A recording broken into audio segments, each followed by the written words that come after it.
de ouvirmos de forma direcionada a palavra do Senhor. Boa noite. Nós vivemos em um mundo regido por uma lógica muito clara, embora raramente nós sejamos capazes de admitir de forma explícita a lógica que rege todas as coisas.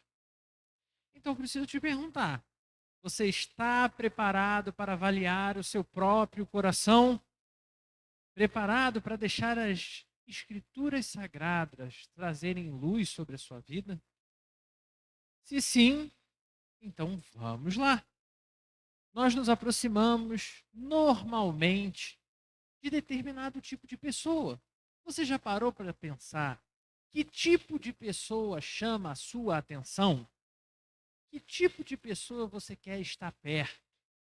Quem é que faz o seu coração realmente desejar uma amizade, desejar um relacionamento? Em geral, nós nos aproximamos de quem pode nos oferecer alguma coisa. Nós investimos em quem pode devolver algo, mesmo que não seja de imediato, mas a longo prazo, quem sabe? Quem tem mais visão, né? Quanto mais visão, mais a longo prazo a gente espera esse retorno. Mas é como se no fundo, sempre tivesse essa ânsia por reposição, por pagamento. Nós nos mantemos por perto e buscamos viver ao redor de pessoas que podem fortalecer a nossa posição, nossa imagem, nossa segurança. E de quebra, as nossas relações muitas vezes são construídas quase que exclusivamente sobre o sistema de troca. Eu sei. Talvez seja um sistema tão silencioso que você é capaz de olhar e falar: Eu nunca fiz isso. Mas é algo tão natural quanto respirar para o nosso coração. Isso não é apenas um problema cultural, irmãos. Isso é uma expressão direta da natureza humana caída. Você é um ser humano? Você é um ser humano? Você é caído? Então, fatalmente, essa é a sua natureza, assim como a minha. Isso é algo tão ruim e tão difícil que é extremamente tenso para nós aqui de Marechal termos que lidar com isso. Muito tenso. Mas também é tenso lá em Jerusalém. É tenso hoje, em 2026, como era tenso nos dias de Jesus. Agora observa direitinho o cenário do nosso texto dessa noite, porque nós estamos diante de mais um texto em que Jesus está sentado à mesa. Não em qualquer mesa, não, mas na casa de um dos principais fariseus.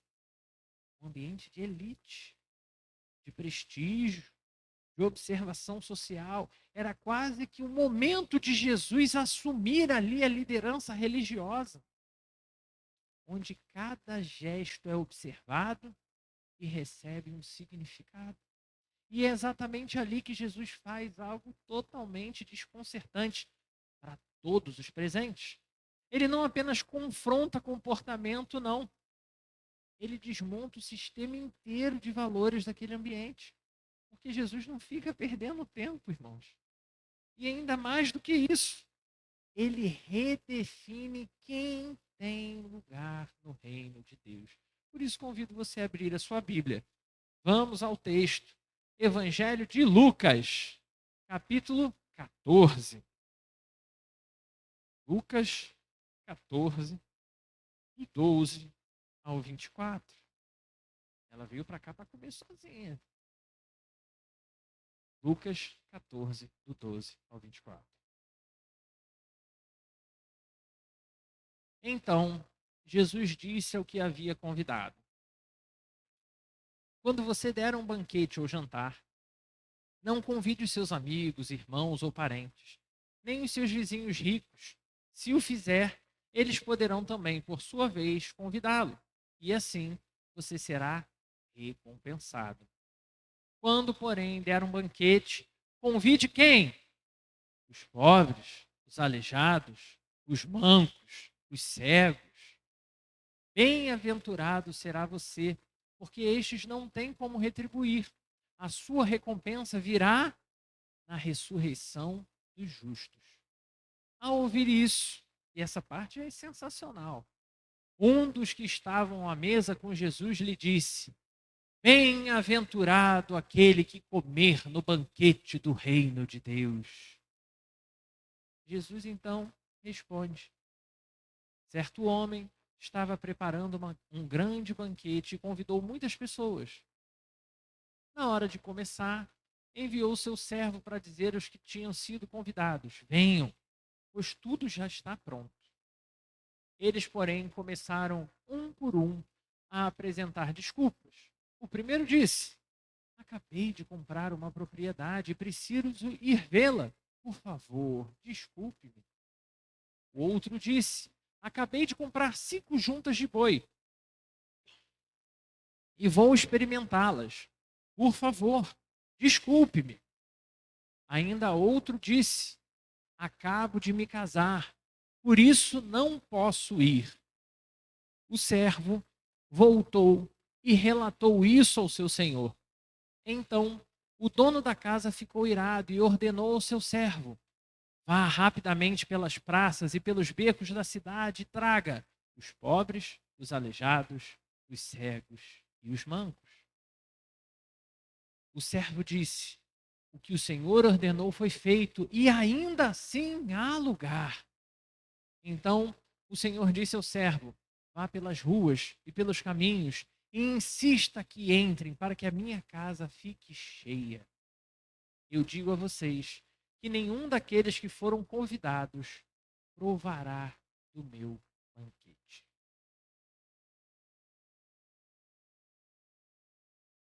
Prestou atenção?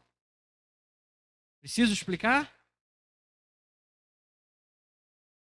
Sempre tem alguma coisa que a gente pode aprofundar um pouco mais. Esse texto, meus irmãos, não é, em primeiro lugar, sobre etiqueta social. Não é sobre quem é mais digno ou menos digno. Assim como também não é uma aula sobre hospitalidade. Jesus está falando especificamente sobre reino de Deus. Ou ainda, se a gente for avaliar mais especificamente, ele está respondendo a uma pergunta implícita que tinha sido deixada naquele ambiente.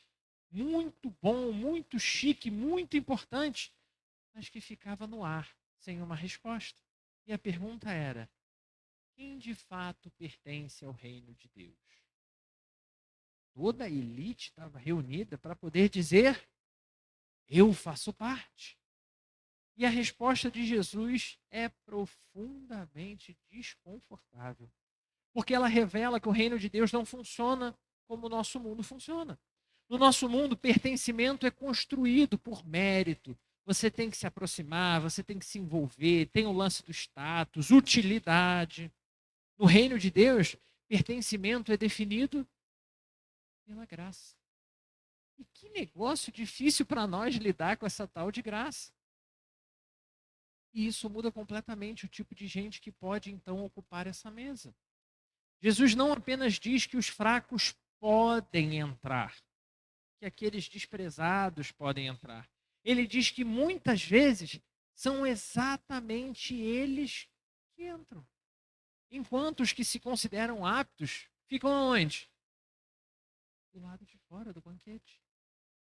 Isso nos obriga a olhar não apenas para o mundo, irmãos, mas olhar para a nossa realidade enquanto igreja.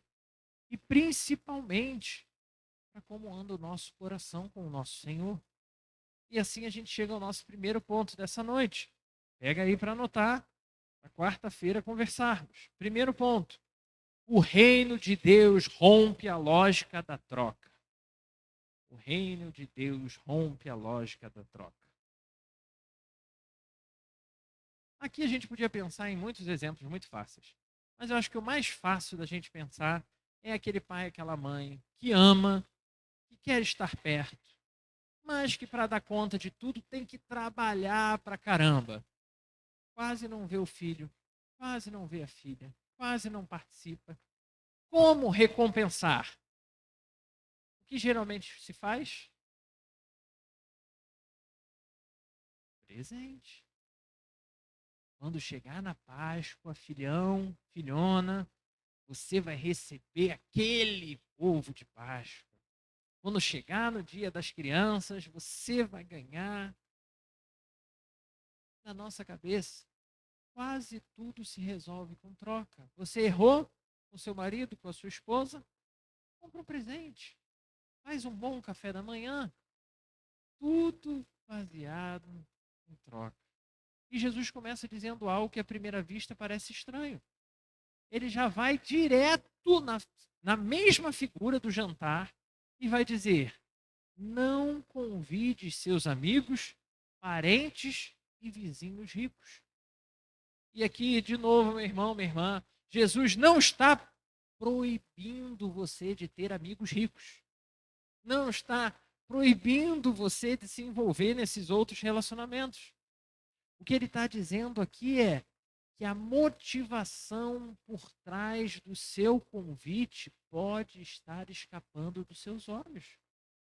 E você só chamando porque é bom para você de alguma forma. Porque no fundo, muitas das nossas relações são sustentadas pela bendita expectativa de retorno.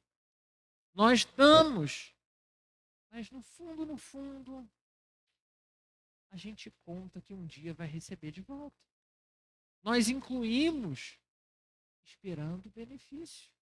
Nós nos aproximamos, nos dedicamos, esperando que teremos algum ganho com isso. Mas Jesus apresenta um novo padrão. Vai fazer um jantar? Vai fazer realmente uma festa? Então vai lá e convida os pobres, aleijados, mancos e cegos. Ou seja, Jesus não escolheu só 4 categorias de pessoas, não. Ou seja, você só pode chamar se a pessoa for uma dessas coisas. Não é isso. Jesus está mostrando para eles que o ideal seria chamar pessoas que não podem retribuir. Pessoas que não vão agregar status nenhum para a festa. Pessoas que, na lógica comum, vão continuar sendo evitadas porque não pega bem. Quando compreendemos o significado de graça, irmãos, o que realmente significa graça enquanto favor imerecido, isso parece começar a fazer sentido para nós. Pois o reino de Deus é visível, mas só é visível quando a graça substitui o mecanismo de troca. Quando a graça substitui a utilidade. Principalmente nessa área que é tão difícil para mim e tão difícil para você. E quando chega a hora de nós agirmos com graça, quando é o outro que tem que agir com graça, a gente olha e fala: nossa, Robson sabia o quanto eu queria participar daquele jantar na casa dele. Mas só tinha espaço para 4 pastores e todo mundo na família do Robson tem um monte de pastor, um monte de presbítero, um monte de coisa. Então não tinha vaga para mim. Puxa vida, nem me chamou. A gente pensa a falta de graça quando é em relação a gente, né? Por que não nos trataram com graça? É a pergunta que vem. Mas e na hora da gente pensar com essa graça? Vou fazer algo, vou chamar alguém. Quem são as pessoas que eu vou chamar?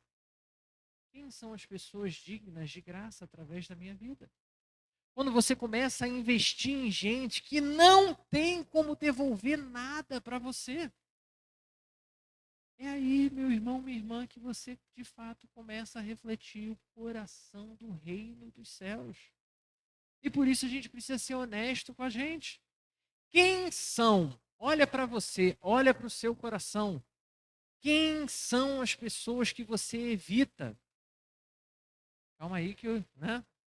Respira, respira.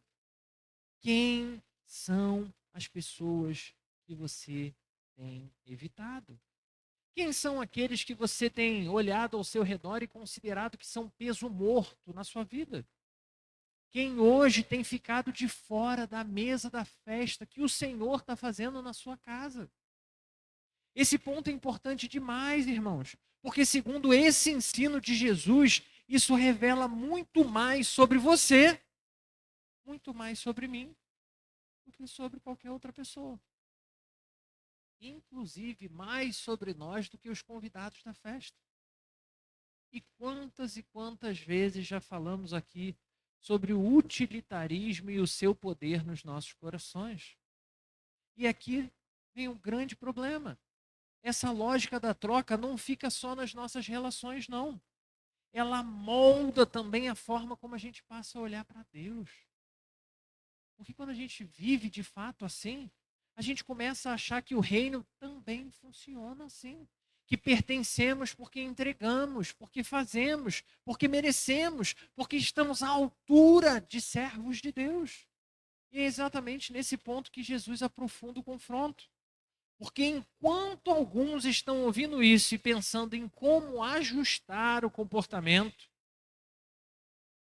outros estão ouvindo Jesus falar e estão dizendo assim: não é comigo. Hoje era o dia que a Manuela tinha que estar aqui nesse culto para ouvir. Hoje é o dia, nossa, essa palavra é todinha para o Samuel. Logo hoje Samuel não veio. Tanto a Manuela quanto o Samuel estão aqui, tá, gente? Só para deixar claro. É exatamente o problema do nosso coração. E é aqui que surge a próxima fala de Jesus. Fala no jantar. Aparentemente espiritual, mas profundamente reveladora do que o coração daquele homem estava mais cheio. E assim a gente chega ao segundo ponto. Ponto 2.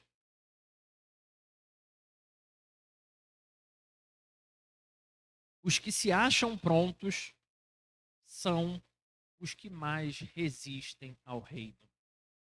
Os que se acham prontos são os que mais resistem ao reino.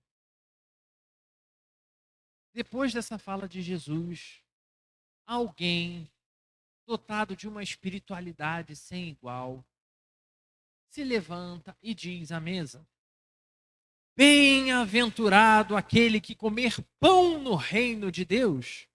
Ou seja, meu irmão, minha irmã, no céu tem pão. Bem-aventurado aquele que comer pão no reino de Deus. E esse é o puro suco do farisaísmo. Assim, a essência mais pura do farisaísmo.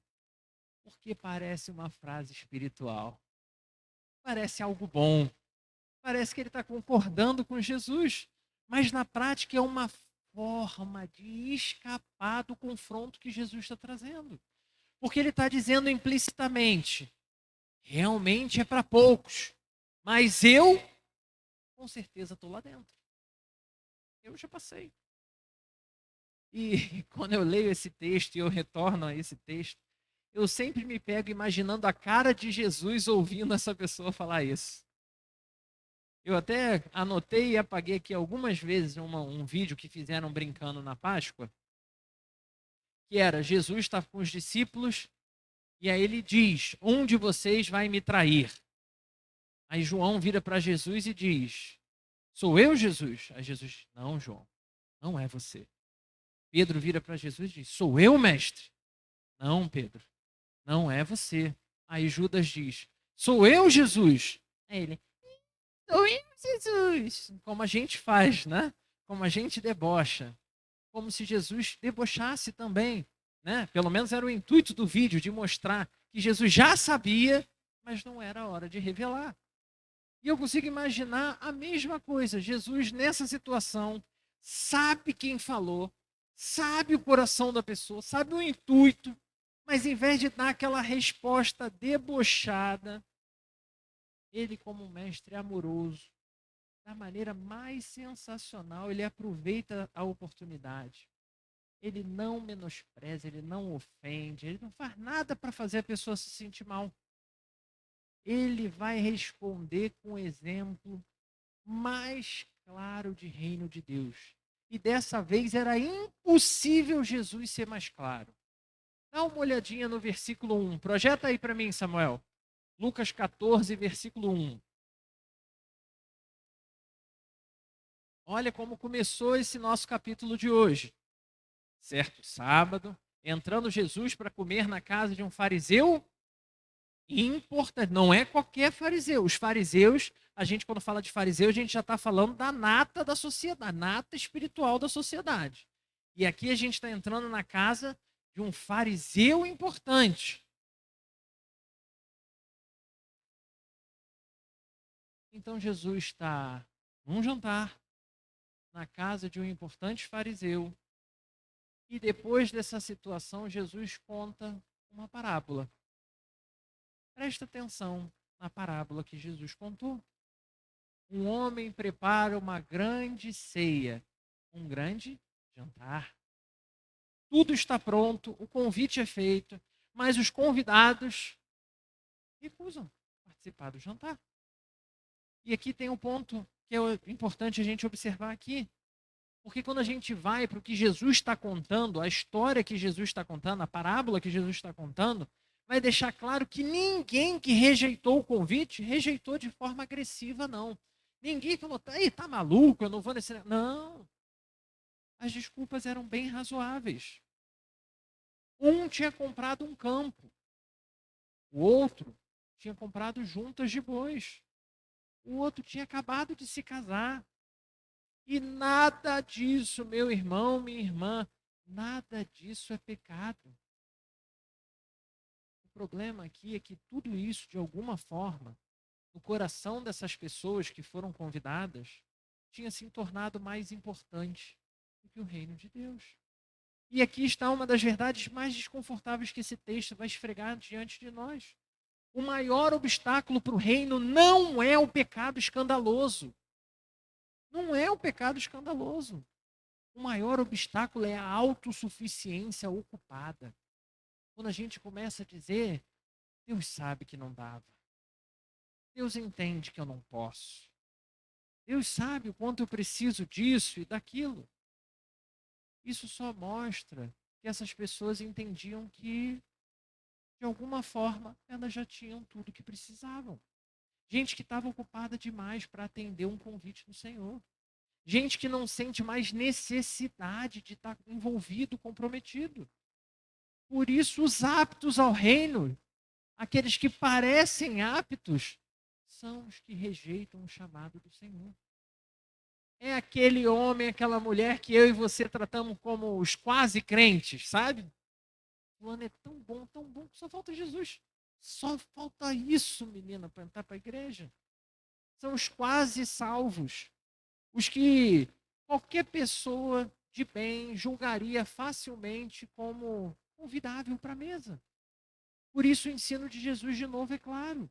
Os que se acham prontos, mas vivem nessas condições, priorizando o que eles entendem que é prioridade, são os que mais seguem suas vidas resistindo ao reino, mesmo diante de um chamado do Senhor. E isso nos leva a um questionamento inevitável.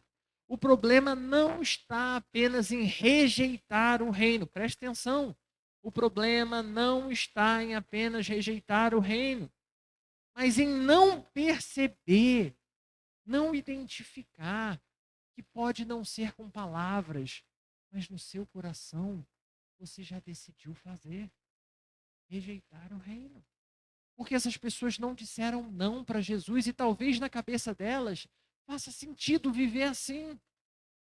Elas apenas tinham coisas que eram mais importantes, coisas que eram mais urgentes, mais imediatas. Deus tem que entender. E no fim, meu irmão, minha irmã, o que acontece é o reino perdeu espaço no seu coração, perdeu espaço no meu coração. E não foi por oposição, foi por substituição. É exatamente nesse cenário que Jesus vira a chave da parábola. Porque se os que se achavam prontos ficaram de fora, então quem vai participar desse jantar? Quem vai poder entrar? Quem vai ocupar esses lugares vazios? Será que o jantar de fato flopou? Jesus não divulgou do jeito que devia ter divulgado. Foi isso. E é aqui que o texto se torna ainda mais desconcertante. Porque o reino não apenas rejeita a nossa lógica de mérito, ele inverte essa lógica.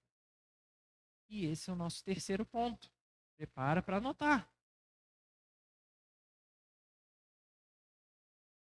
Terceiro e último ponto. O reino é preenchido pelos que sabem que não merecem.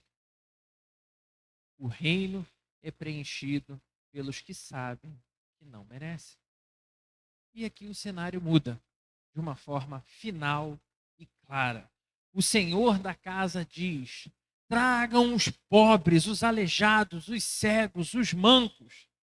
A mesma lista lá do início da história. Isso não é detalhe. Isso é central para o que Jesus está trazendo. Os que não eram convidados agora se tornaram os convidados principais. E quando ainda há lugar, o convite se expande ainda mais. Porque a ordem vira: vai pelo caminho, vai pelos atalhos, passe em todos os becos que você puder e obriga essa galera a entrar. Ou seja, meu irmão, minha irmã, o reino não está limitado. Ele está sendo preenchido e preenchido da forma que Deus quer preencher. E aqui vem o ponto que conecta tudo isso com a cruz. Por que essas pessoas, então, podem entrar?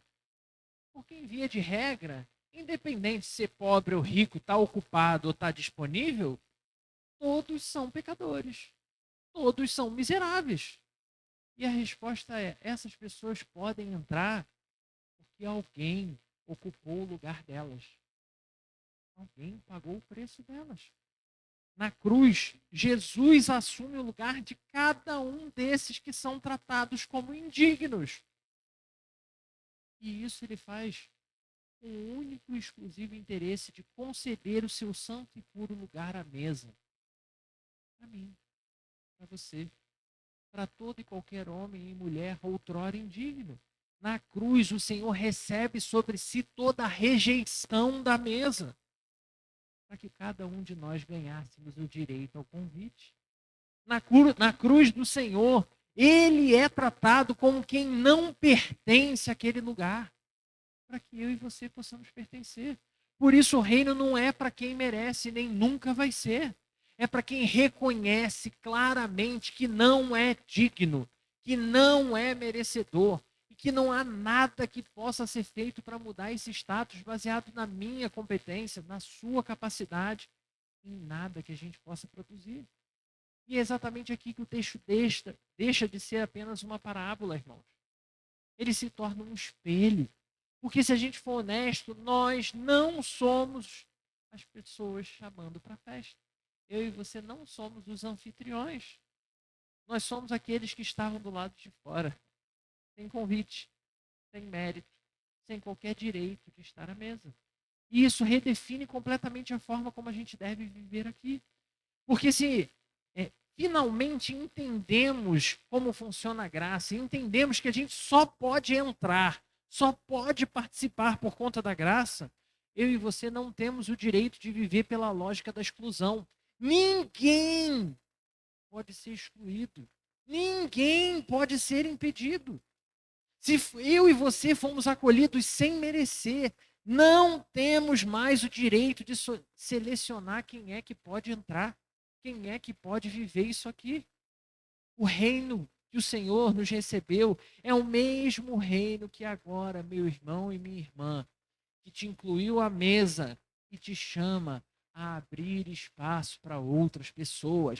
Vá e chame todos que você encontrar pelo caminho. Pois o reino de Deus não é um jantar entre pessoas iguais. É uma mesa onde ninguém devia estar, porque nenhum de nós conseguiria. Mas ainda assim a gente foi convidado. Ainda assim a gente recebeu todo o carinho e dedicação da mesa. Isso nos coloca diante de duas perguntas, mais uma vez, importantíssimas. A primeira é: será que eu e você, de fato, temos vivido a lógica do reino? Ou será que a gente continua de uma forma gospel, de uma forma espiritualizada, vivendo a lógica da troca? Não, ó, porque eu orei por você quando você teve aquele problema, hein? Lembra de orar por mim, hein? Será que a gente de fato está vivendo com vida de homem, de mulher do Senhor, capaz de acolher quem chegar, independente de quem chegar e como chegar? Ou você continua olhando e selecionando se você vai ou não se aproximar? Será que esse vale a pena? E ali, ó, dois adolescentes. Adolescente é um bicho esquisito. Um está vestido de preto e um está vestido de branco. Eu falei adolescente, os dois já fizeram careta na mesma hora. Olha lá. Você vai selecionar quem? Quem você vai abraçar quando o culto acabar? O que está de preto ou o que está de branco? Aí um já perdi, adolescente, vou abraçar nenhum. Vai fora. Né, Samuel? Não é sobre selecionar, irmão.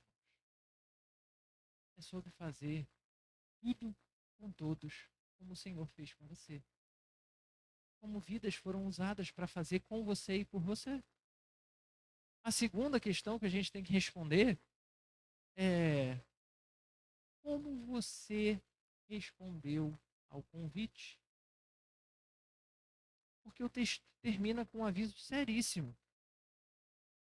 E o aviso é: nenhum daqueles homens provará da minha ceia.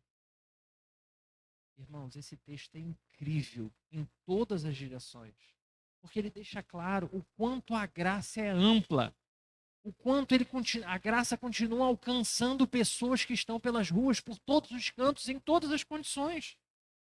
Esse texto deixa claro para a gente o quanto o convite é real, é verdadeiro, mas também evidencia algo que é complicado, porque esse texto deixa diante de nós a importância da resposta.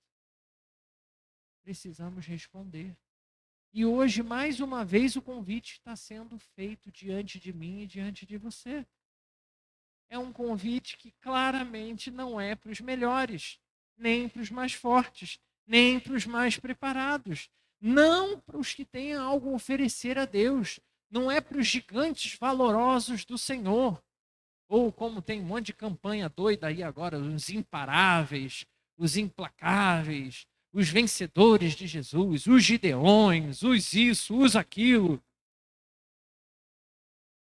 Mas o convite continua sendo para todo homem, toda mulher que reconhece que precisa.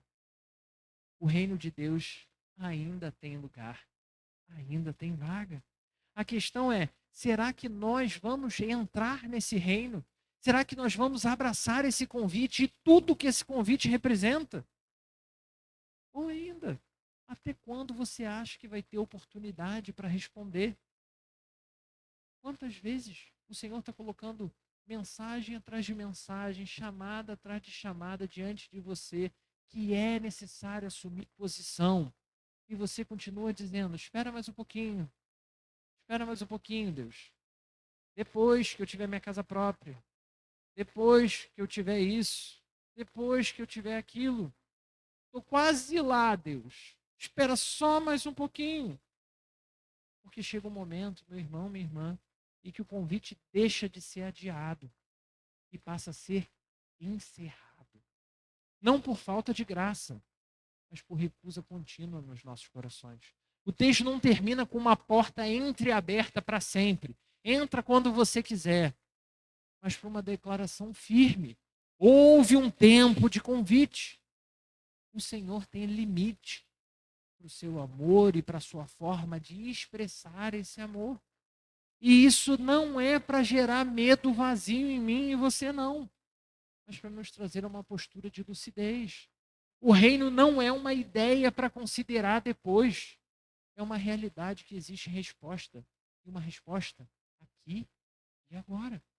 Então a pergunta final não é apenas se você entende tudo que foi falado aqui, mas em como você de verdade vai responder. Não com palavras, não com intenção, mas a única resposta que interessa na mesa do Senhor é a total e absoluta rendição ao chamado. Porque a mesma mesa que acolhe o indigno também confronta o indeciso. E o convite continua sendo feito. Mas ele não será ignorado por muito mais tempo. O Senhor está voltando e o convite vai se encerrar. Como você tem respondido a esse chamado? Convido você a fechar os seus olhos. Vamos falar com Deus.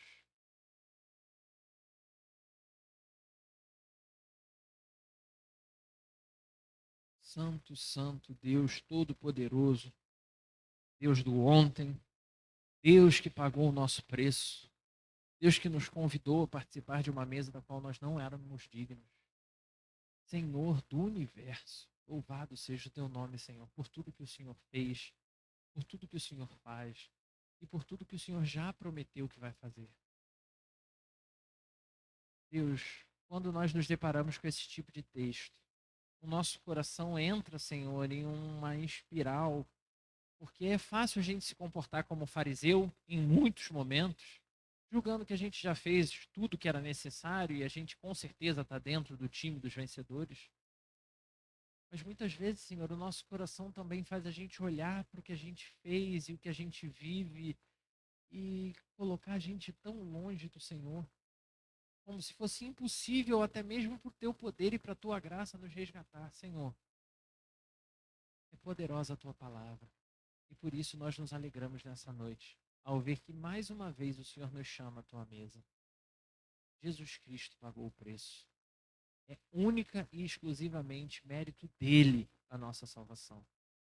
Por isso, Senhor, cada um de nós, mais uma vez, tenha a plena certeza, a plena convicção de que o Senhor é dono das nossas almas.